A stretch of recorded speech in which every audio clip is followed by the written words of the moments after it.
Another day, another shoot. This time around, I'm going to be shooting a W205 C63 AMG. So it's the bi-turbo V8 one. I do believe it has a tune, so it's going to be pretty cool. That's technically the op to the E90 M3 platform, but I do like these cars and I want to see what they're all about. Why don't you introduce yourself and your car to the viewers? What's up, guys? My name's Logan. This is my Mercedes C63S 2018. Mainly just like cosmetic stuff. I'm getting more into like actual engine mods, but right now it's just, this deceives some people. It's the 2019 grille, and then other than that, emblems are blacked out, PPF on the front. Other than that, window tint, just basic cosmetic stuff. Why did you choose the C63 out of all the other cars you could have gotten? Honestly, my budget was like right around 50, 60, so in that range, my two go-tos were either like an M4 or a C63, and this one, like if you look on the interior, it just feels like it's worth 60, 70 grand. M4, they're good cars, they just didn't feel that nice on the inside, so that was honestly the main thing. Plus, the drivetrain is kind of bulletproof, and the tuning potential, it's all there, so it's just my go-to. Definitely sounds better than an M4 as well. Gonna piss some people off with that one. I did hear that you had a tune, so why don't you talk about that experience, how much it gained, and overall like the experience getting it tuned. I tuned it literally like 2 days ago. I didn't even honestly know what he did too much. I just told him put some fun in there. He added a couple burbles, and then it's mainly just helping with like turbo lag and whatnot. I don't know personally, as far as what he told me, it added about like 1 to 150. I can definitely feel it. I mean, even the boost gauge, it'll kind of say 0 or max. It used to kind of build up towards max. Now the second I press the gas, it just goes straight to max, so that's definitely cool. I didn't think it'd be much of a difference until I got downpipes, which I have planned for about 2 weeks from now. But it honestly added about 150 is what he told me, and I can definitely feel it. I do have secondary cat deletes, which isn't much power, mainly just for noise. So it's a little more throaty, but yeah, tune definitely help with power. It's a lot more fun. The burbles are almost a little excessive. I gotta have them turned down a bit, but we'll hear that later in the video. It's really loud. Why don't you talk about the pros and cons of this platform? It's hard. I've only had it for a month, so I'm still relatively new to it. But as far as the pros, I would say mainly the drivetrain and the power, and I like how it looks. I mean, there's not really like a bad angle on the car. I'd say, I mean, the guy from Mercedes even told me, he's like, you bought him a race car with a leather interior. He's not wrong. There is like some cheap little parts on the inside, which is just kind of the name of the game. There's always cons with any car. But other than that, the drivetrain's kind of bulletproof. It puts the power down. It looks good while it does it. It's a little bit of a sleeper. I mean, if I was in comfort mode and you didn't know what it was, you probably would just think it's like a regular Mercedes, and then if I toss into race mode, suddenly there's bazookas at the back. So it's definitely hitting all aspects. The only cons I could really think of are just like, I had some issues with the headlight that kind of cost a lot to get fixed, but that's just kind of the name of having fun. And there's some pieces on the interior that kind of jiggle a little bit, or they'll squeak if I'm on the freeway going really fast. But other than that, it's good. So what about the gas mileage? Because my car gets horrible mileage, so I'm curious how yours does. Terrible. It's terrible. Especially after the tune, like we'll hear it later. The second the pops start coming out the back, I feel like I'm just dumping gallons out of the back of the exhaust. Yeah. But I mean, it's the price of having fun. It's worth it. So around how much MPG do you get, like typically if you check? Honestly, I have no idea, but to put it into perspective, I think I filled it up twice in the past 3 days from 0 to full. I mean, I was driving a lot, probably like 30 to 50 miles a day, but that's still like not that much. If I had to guess, I'm probably getting around like 10. But I mean, God. I do drive it like really fast, though. I kind of drive like a bit of a douche, so I'm not putting it in comfort mode. It's pretty much always in like Sport Plus. So I got the red bucket seats, not carbon or anything crazy, but they have like the comfort. These are the buckets. It's the two-tone red and black. I really only wanted this exact interior. It's same in the back. The back actually is pretty spacious. I've had friends sit back there, some skinny, some fat, and none of them complain. So, but it's nice. It's got some, I honestly don't know what brand speakers they are, but I know the sound system's really good. I have a sub in the trunk, but this is the main reason I chose Mercedes, is honestly purely because it's the tech. I mean, I wanted this exact spec with like the carbon centerpiece. No Apple CarPlay, but the infotainment is still pretty good. But I mean, the flat bottom steering wheel, the paddle shifters, everything's nice. It feels luxurious. It's got dual zone climate, the carbon interior. I mean, it just feels like it's worth the money. It feels like a luxurious car, yet it drives like a race car. So I like it. I got this off the previous owner, my little cop detector and a dash cam. Dash cam saved me because someone already hit me, so I got that on video. Damn. But yeah, I mean, I like it. Everything seems like it's hand stitched. It's definitely quality. Other than like maybe these pieces up here on the freeway, they'll kind of like jiggle a little bit if I'm going really fast, but it's not the end of the world. I mean, every car has its cons, but other than that, I like it. What are your future plans with the car?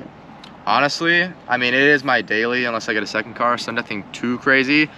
I'm getting downpipes in literally 2 weeks. Other than that, I'll probably chill with that for a bit. I mean, that's just full, no secondary cats or primary, so full downpipes. Other than that, maybe like wrap it or get wheels, but I mean, the stock wheels don't look bad. I got pretty big calipers and they're red too, so it looks nice. Contrast with the black, good. Honestly, other than that, like maybe a windshield tint, downpipes, it already has a tune, it's stage 2. The emblems and everything are blacked out. I'm good cosmetically. If I get bored of the power, maybe I'll up the tune a little bit, or like, I don't know, I can do some engine mods, something a little more crazy. But for now, I'm kind of happy with where it is. It already has a lot of power from stock, so I don't really have much complaints, to be honest. What advice would you give to future C63 AMG owners? You gotta be ready for the maintenance, because it will hit and it's gonna hurt, but it's part of the fun. I mean, if you get a good one, like I got a little screwed, my headlights were messed up when I bought it and it turned out to be something bigger than I thought. Other than that, I've heard like the front grills down here, they have really big holes. This mesh that they have to block it doesn't really block anything. So I've seen some like horror stories where a rock will hit the intercooler. That's a pretty penny. Hasn't happened to me yet, knock on wood, but other than that, I'd say, yeah, I mean, they've been known to have like some problems on the interior with like little plastic pieces breaking or like electrical stuff, but other than that, from my month with it so far and everyone I've talked to, either like at Mercedes or like someone that owns the same car, they've all said they're pretty much bulletproof. So I mean, yeah, nothing too crazy. Just when it hits, it will be a lot, so you got to be ready. I do have a friend with a C63 AMG as well, same generation. It is the Edition 1, so it has the decals, but I do like this one the way it looks way better, to be honest, because I personally don't like the striping of the Edition 1. So when I saw this blacked out C63 AMG, it's actually basically the same spec that I would get, because I did consider getting this car, you know, instead of the E90 M3. Ultimately, I've obviously got the E90 M3, but this is one of the best looking, you know, Mercedes in the, I guess, in this class for the, you know, the 50 to 70,000 range. Interior is stunning. Honestly, I don't think BMW can hang with Mercedes interiors. And yeah, overall it looks really good. Like he was saying, there's no bad angles on this car. I do like the black badging, and yeah, the steering wheel also with the flat bottom is really cool. I'm just very excited to see how this accelerates and sounds, because the tune is definitely going to make this way more fun than a stock one. This is my first time riding in a C63 AMG, one that is tuned, so I'm very curious to see how it feels, and we're gonna go head off. Sweet. Yeah. But yeah, these seats are really comfortable, I will say. Yeah, it's got the like, I don't know what tech package it is, but it has like all of the surround cameras. I think if I can like swap to, it'll show like pretty much every angle. Oh man, yeah, he's got it all. And the birds, that's the front camera. Yeah. That's rear. Yeah, I'm not used to this technology. But I like it. The carbon in here is pretty nice as well. Yeah. But it's literally half of the whole center console. So. I like it because it separates the driver from the passenger, so it just feels more like a cockpit. It does, for sure. Like, this is, I will say, Mercedes interiors are definitely up there. Yeah. So yeah. Look at the pops going. They start at like 5K if I do it. Oh man, we're gonna have to open this up. You guys, I know you guys were doing that earlier because I heard it. Yeah, you can hear it all down the freeway too. Yeah, so we're gonna have to get some of those going. Tease you guys a little bit and then we'll do it up here.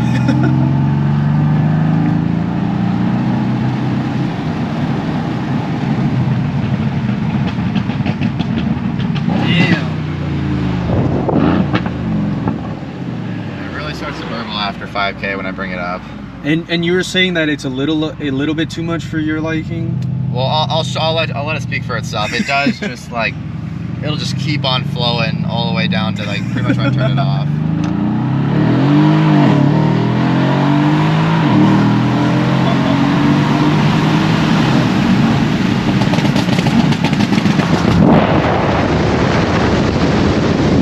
Oh my god!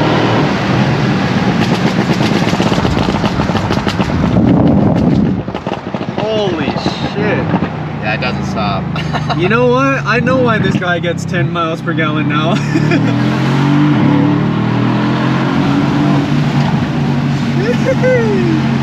Bro, this thing has crazy torque.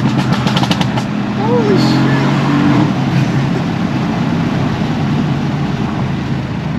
Dude, the torque in this thing is insane, I will say. He cut out pretty much all the boost lag when he tuned it, so it goes. Yeah. Oh, shoot.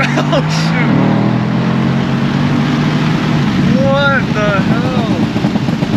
Oh my god.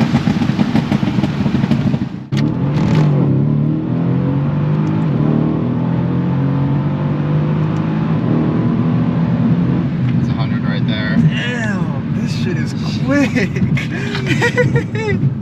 Dude, this is the AMG power, man. Is he gonna convert me over? I think you have to. No more M? This is crazy, man. Yeah, so overall, you're obviously satisfied with your tune. Totally. Shout out the guy who, you know, tuned it. It was HD tuning, yeah. For sure, for Yeah, sure. you got me right. Yeah, so HD tuning, he actually tuned a lot of my friends' cars. You know, obviously he tunes a majority of the Novara cars, and a lot of other my friends, so it's pretty cool.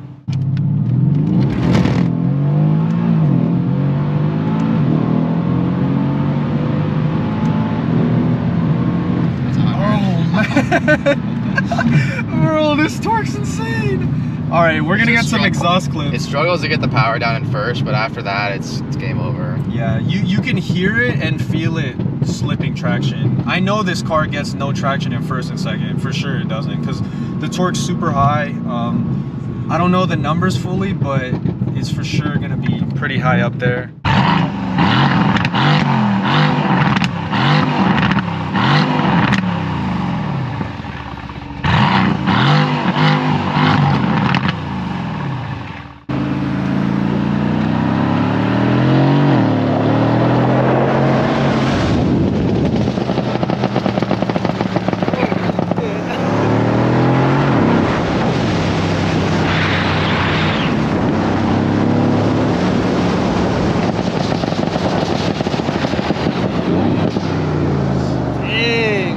What the heck? They're gonna call the cops thinking some shots are getting fired.